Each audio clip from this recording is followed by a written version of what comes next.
Amalos, Imamakim, Asifa Adinoi. Adinoi Shima Bikali, Tienos Nehakashuvos, the Kol Tachadunoi. Kabonos Ishmoyo, Adinoi, Ya'am.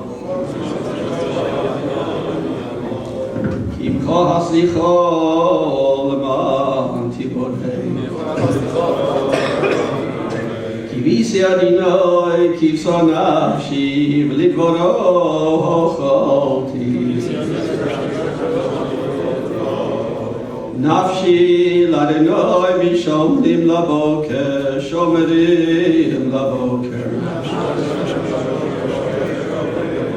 Yachel Yisroel, El Adonoi, Kim Adinoi HaChesed, V'habei Imo Fedus. Who yifte es Yisroel, Mikol Avonoi Son.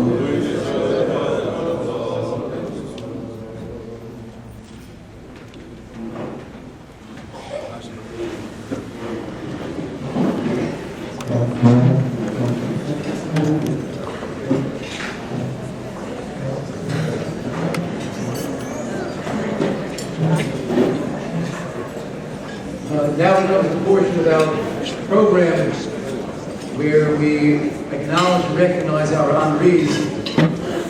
Our first award is being presented to Simcha Friedman. Simcha Friedman is our outgoing Gabbai Rishon. Simcha has put in 3 years of very, very dedicated work on behalf of the shul. And most of what I have to say is on the video. And therefore, I will not delay us any further. Direct your attention to the video screens for the presentation for Simcha Friedman. That Simcha Friedman came to me and asked me about being Gabbai. He told me that years ago he'd considered the position, and he'd asked Rabbi about being Gabbai, and he mentioned that he wasn't so comfortable with the role. And he said that at the time Rabbi told him that if you're not comfortable, you probably shouldn't do it. And Simcha came to me and asked me what I thought about being Gabbai. So first, I thought if he asked again, it means he wants to do it. But second of all, I thought that the truth is that going out of our comfort zone to serve God and serve the community is really the greatest level of service there is. And Simcha, who is a man of many talents, and a man who has done much in his life, felt that this challenge would be a way that he could give to the shul and to the community. Now, those of you who've been Gabbai or been in a shul ever understand that being Gabbai is not easy. Because being Gabbai basically means that when things go well, no one notices you. And when things go wrong, it's all your fault. So you forget your site, you forget a simcha, you forget an anniversary of a bar mitzvah, you forget anything. So you're going to get it. Why he wanted to be Gabbai, I have no idea. But Simcha wanted to be Gabbai. And he came to me and he asked me, and I said, go for it, do it. And in the 3 years that he served the shul with honesty, with integrity, with a love of everybody in the shul, and a concern for the feelings of everybody here, he's grown in the role, and he's grown from being out of his comfort zone to being very much in his comfort zone. Because Simcha's comfort zone is the zone of doing for the klal. It's the zone of working for the tzibur. It's the zone of being oseg b'tzarchei tzibur l'shem shamayim. The Mishnah tells us in Avos that if someone is oseg im tzibur, somebody who works for the public good, he should do so l'shem shamayim. And in that case, if he does, zechus avosa misayata, the merit of the fathers of the tzibur will stand for him. Simcha took that leap of faith. He went and did this on behalf of the tzibur. It's hard to believe that he's finishing his 3-year tenure right now, and we wait for him to start his next 3-year tenure. We'll give you a year off, maybe. But it's a great 3 years. It's been great service to the shul.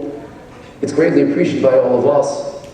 And Amir Hashem, Simcha, and all of his family should be zochet to all the brachos of he who is osek b'tzarchei tzibur with full faith outside of his comfort zone, the benefit of the klal. Amir Hashem, we should be zochet to share the simchos together for many, many years to come.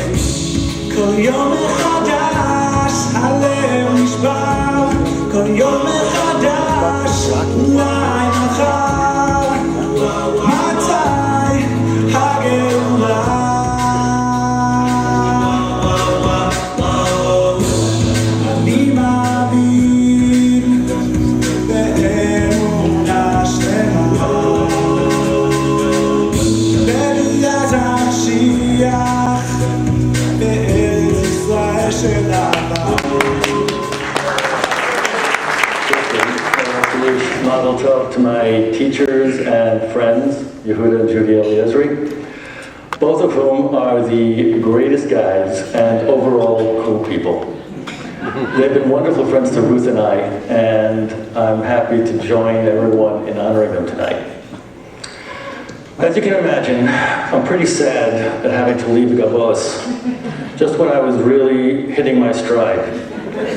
It's been weeks now, actually, since I have forgotten someone's great-granddaughter's bat mitzvah.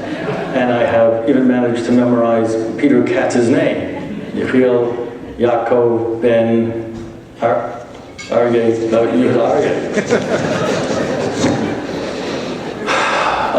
But all good things have to come to an end. And I'm ready to pass the keys to the Aron Kodesh on to the next Gabbai Shlishi. The truth is that I am grateful to the congregation for giving me the opportunity to serve as your Gabbai. It was an experience that really helped transform me from a member of the congregation to a real part of the congregation. And for that I have quite a few people to thank. Among them, Jack Rose, for helping convince me that service to a kehillah makes a profound difference in a person's life, and in fact it does. My deepest gratitude also goes to Rabbi Shlomo Horowitz and Yossi Stern, who actually tell me what to do, and I mean that in a good way. Also to Yis and to Michael and to Steve Fessel for the tremendous help they've given me, often saving me from unmentionable faux pas. And to all those who have freely dispensed their advice to me over the years, which includes just about everyone. Thank you, and may we all have this course to be called up from After in the Holy Temple in Jerusalem. B'meir b'yameinu.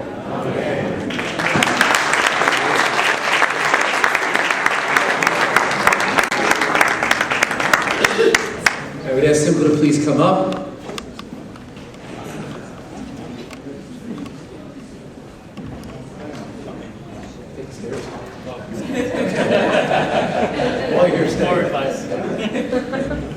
The award reads, Simcha Friedman, Gabbai of the Year, presented with deep appreciation for your devoted service. Congregation Bais Torah, May 6, 2012, 14 ER 5772.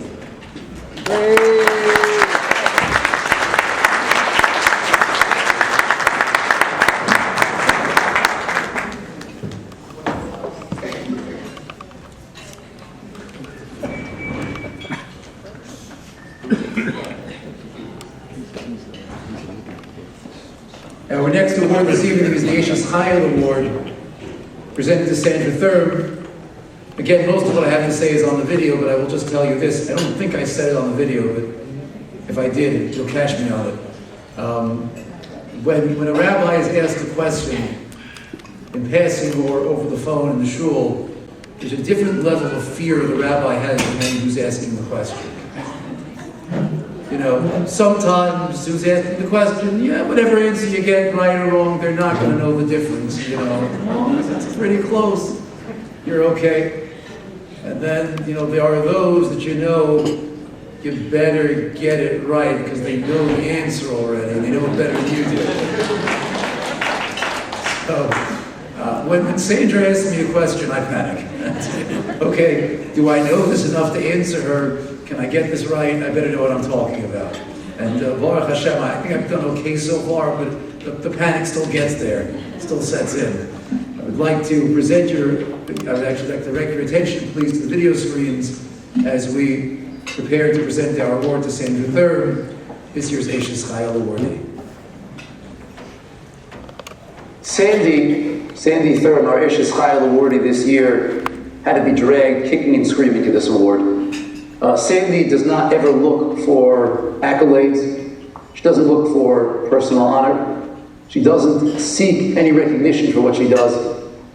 But behind the scenes, she very quietly runs the show. She's been, I wouldn't just say an active member, but one of the leaders of our adult education committee for years.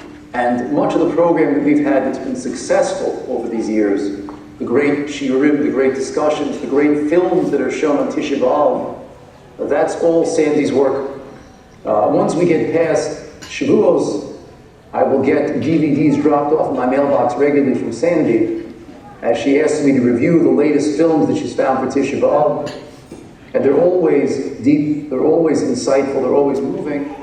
And she spends her time and her energy trying to figure out what's going to instill and what's going to inspire the public, the people in our shul, and the various programs we do. We'll tell you that the most telling aspect of any human being is not so much what the public thinks of them, but what their family in private thinks of them. And I've always been amazed and just been moved by how Sandy's children and her husband respect her so much.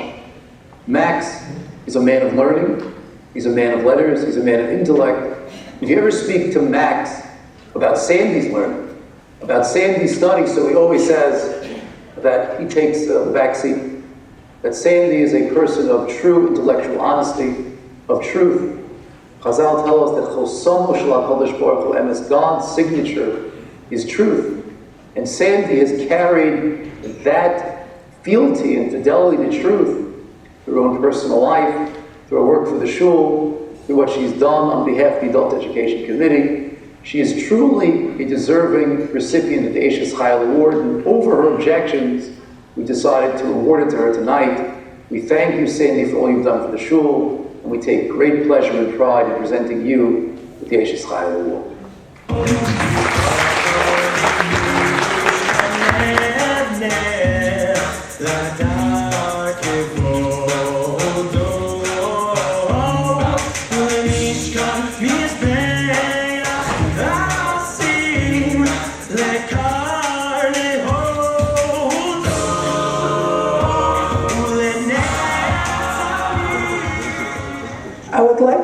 The leadership of Bais Torah and the dinner committee for honoring me this evening with the Aishes Chayil Award.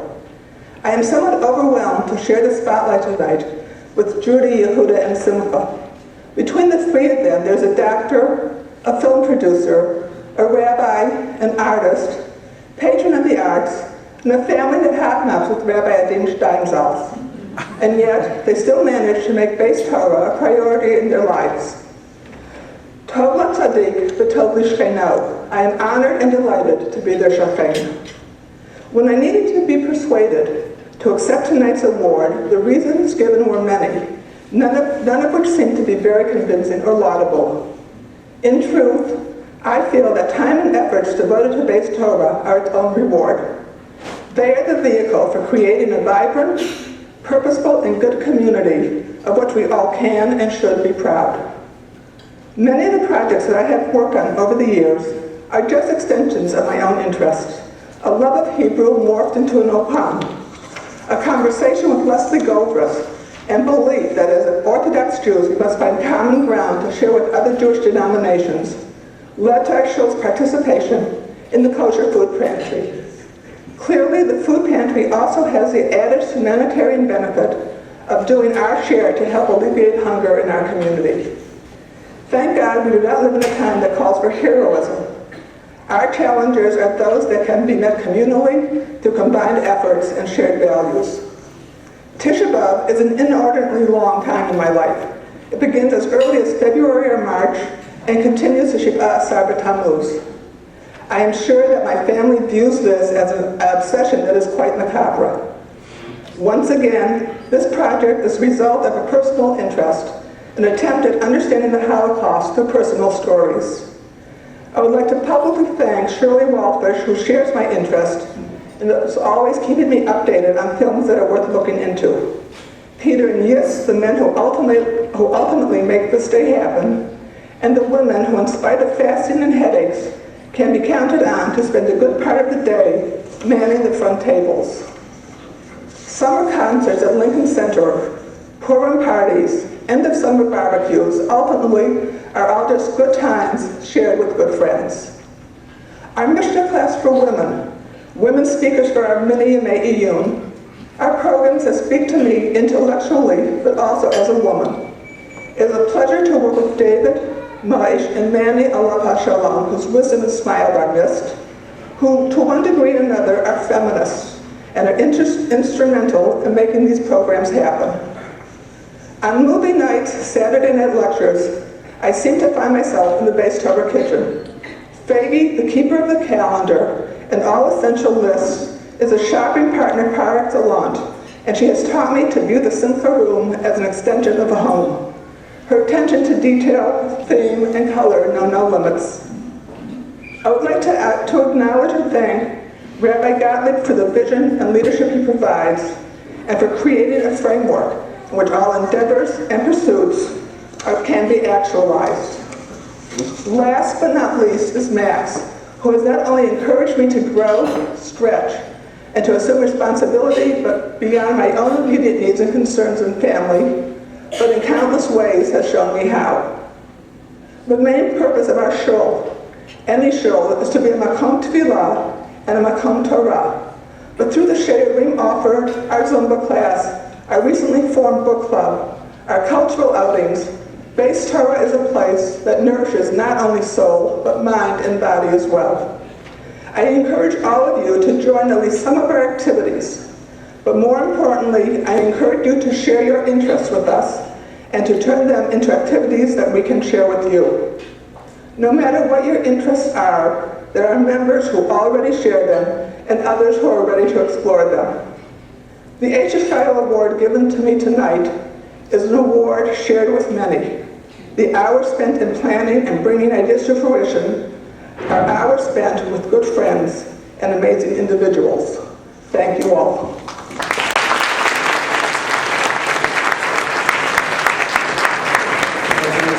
Please come forward.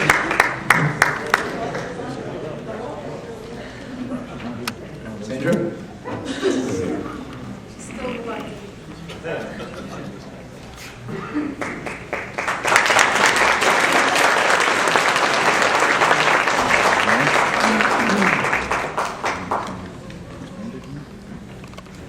The award reads, Sandra Thurm, Aishes Chayil Award, presented in grateful appreciation for your selfless devotion and enthusiastic support. Congregation Bais Torah, May 6, 2012, 14 ER 5772.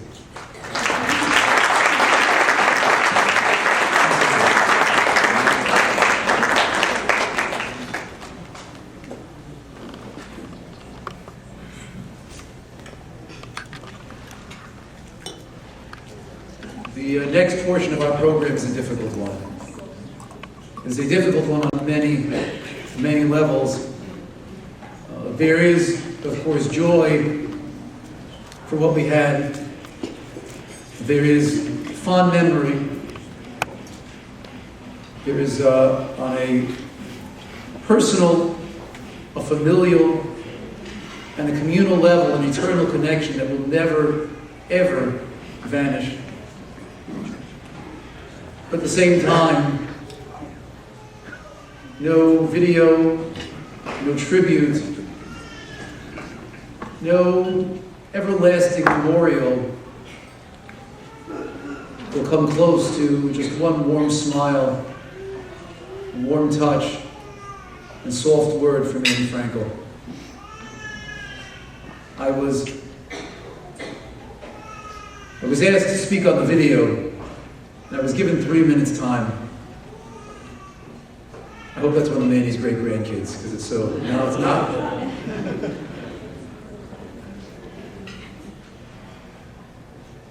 I was asked to speak on the video. I was given 3 minutes time. And I will tell you, 3 minutes time just doesn't do it justice. In 3 hours time, in 3 weeks time, in 3 months time, maybe 3 years time. This past summer, unfortunately, when Manny passed away, I was away. I was out of town, and I sat down that afternoon to try to compose Divrei Hesped. And I started to type, and I found myself just typing and typing and typing and realizing there's never going to be an end. Because there is no end. And the truth is that all of us here remember him so fondly.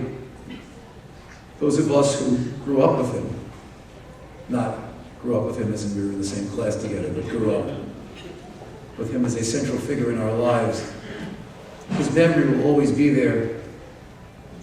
Will be an eternal inspiration. There is no end. There is no end, because that which he inspired us to still carries on in all of us. I'd like to turn your attention, please, to the video screens for memorial tribute to our dear past president, Manny Frankel. The award that we're about to present tonight is one that we've fortunately never had the opportunity to present before, and it's not bittersweet. It's bitter. Manny Frankel was not just a president of the shul, was not just a leader of our education, was not just a man who gave to the tzibur at large, but he was a man of warmth, of love, of understanding, of kindness, of compassion, and of a real relationship with God. I did not have the opportunity when Manny passed away to speak at the funeral. I was away at the time, and I wrote a hesped to be delivered here. But I understand that the hour was late and only part was read. I want to share with you just one point that I felt was so true about Manny. The Gemara tells us in Masechet Shabbos that when a person passes away, there are 6 questions that they have to answer. And question number 1 is Nosasa v'nosata b'emunah. Did you conduct business honestly and faithfully? But I believe that there is a second interpretation of that Gemara. And the Gemara means Nosasa v'nosata b'emunah. Did you engage in a give and take in faith? Did you speak? Did you discuss? Did you explore your relationship with God? Was that a part of your life? Was that a part of your being? Was God real to you? There are very few people I've met in my life about whom I can say that God was real to them. That they spoke to him regularly. That they interacted with him. That they thought about him in real terms. And Manny was such a person. I will never forget visiting him in the hospital before one of his operations. And he said that before he went in for the procedure, he turned to God and he said, God, my soul is in your hands. And it wasn't talk. He felt it and he believed it with all his soul and all his might.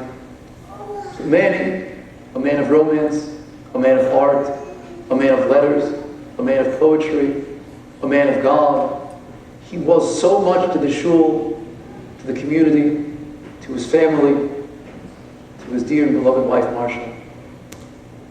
And while it is a bitter occasion to pay this tribute tonight, but it's something we feel we must do because we want to recognize what Manny has meant to us, what he's meant to our shul.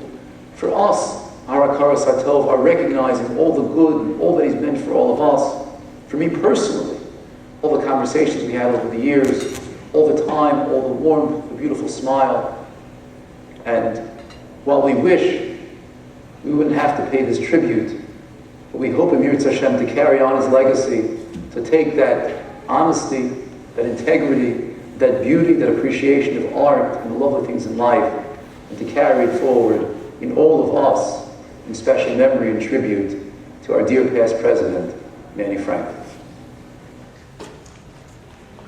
This tradition that goes back through all these ages that's passed on to you has to be improved by you, has to have your input, has to have your positive changes before you can pass it on, give it on to your children and grandchildren and great-grandchildren. And that's the golden chain I always talk about. But your life has to be determined by yourself. So, a good slogan we have in the Torah is V'asisa hatov v'hayosher b'nei Hashem. That you do things that you know is right and you know is proper and you know what you're supposed to do. And whatever it is that you do b'chol levavcha v'chol nafshecha, with your whole heart, with passion, with determination, with tmimut, with wholeness and completeness. And that way you will reach the goal that we're talking about, changing something in this world, changing something in your society. By that I mean is that you put yourself and see the world through the other person's eyes. If that other person is your wife, or your father, or your mother, or your child, or your friend. There's no better way to understand another person and to see where they're coming from, to see what upsets them, to see what makes them happy, and to sort of imagine yourself in their place. Another slogan, if you wish, Ivdu es Hashem b'simcha. Do it all with joy, with happiness, and things that even aren't in the service of God. Have a little fun in life, because that's doing God's work.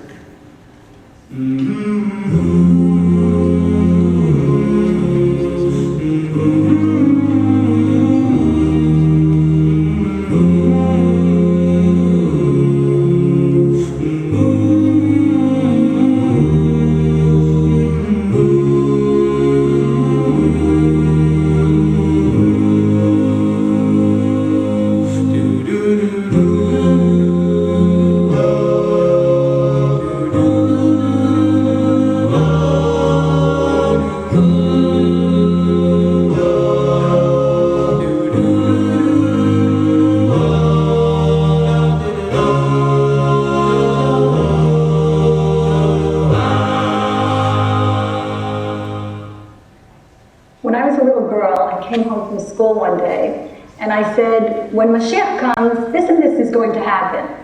And my father said to me, how do you know that? And I said to him, because my teacher said so. So he said, how does your teacher know? And I said, I don't know. And he said, well, you should find out. And I was very distressed because I was a very good girl who wanted to listen to everything the teacher said. And how was I supposed to find out how the teacher knew about Mashiach? And I wondered, was puzzled, does my father believe in Mashiach? What kind of question is he asking me? And then as I got a little older, I noticed that every speech my father gave, and he gave many in public, he ended with the words, Uva l'tzion goel b'mhera v'yameinu amen. May the Redeemer come to Zion speedily and in our days. And again, I started to think, well, I guess he does believe in Mashiach, so why did he say that I should ask, I should find out? And as I got even older, I realized that for my father, there was no contradiction between asking questions, searching, seeking knowledge, challenging, and faith.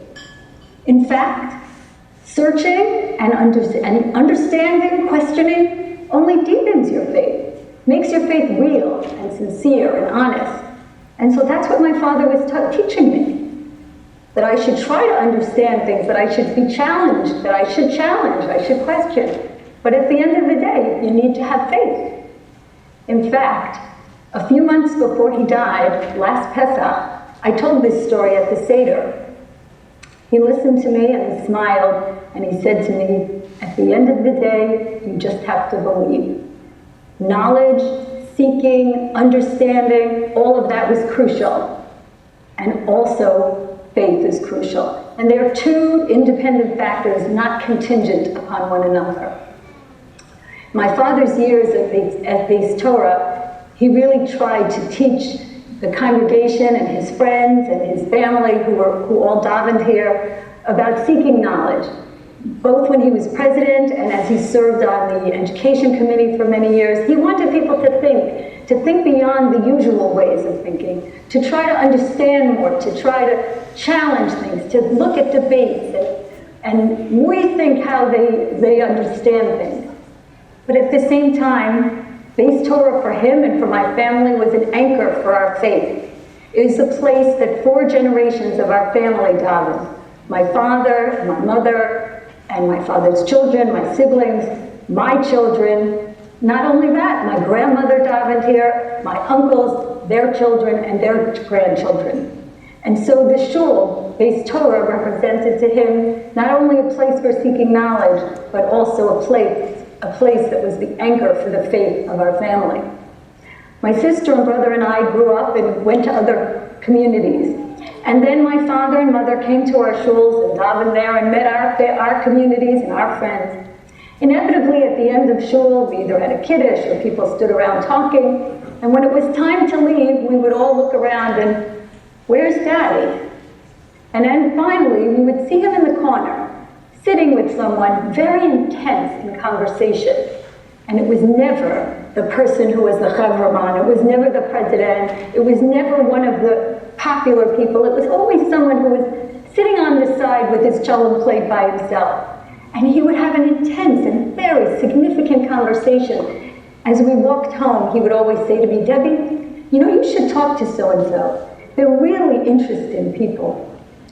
And my father had the incredible ability to see the beauty, the intelligence, the value in every human being.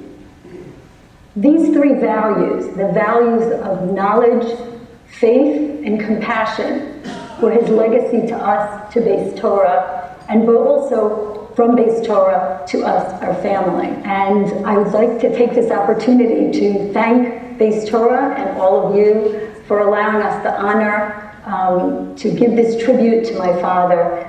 It means a lot to us, and we thank you.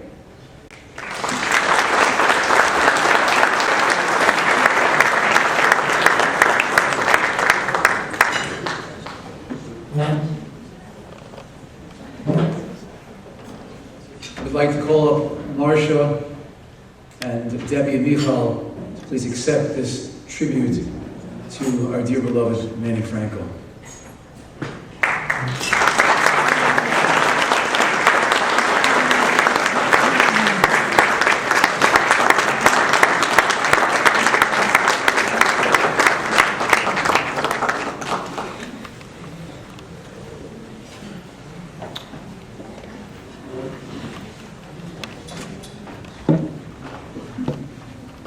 We'll read the pasuk that is printed on the tribute award. Hod vadar palo, psit kaso mendes laad. Your work is honorable and glorious, and your righteousness will endure forever. In tribute to the memory of Manny Frankel, for his years of leadership and dedication to Bais Torah, and a life that embodied V'asisa Yosher V'atov B'nei Hashem. May 6, 2012, 14 year 5772.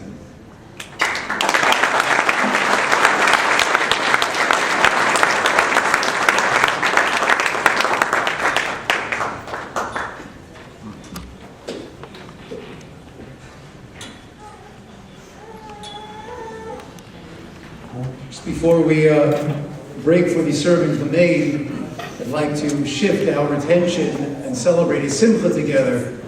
This past week, Thursday I believe it was, Jeffrey and Madeline Sapir became grandparents, a brand new baby granddaughter. Mazel tov, nachas, and Yirtzeh Hashem, we should be able to share Simchas together for many, many years to come. The main dish will now be served. Please enjoy.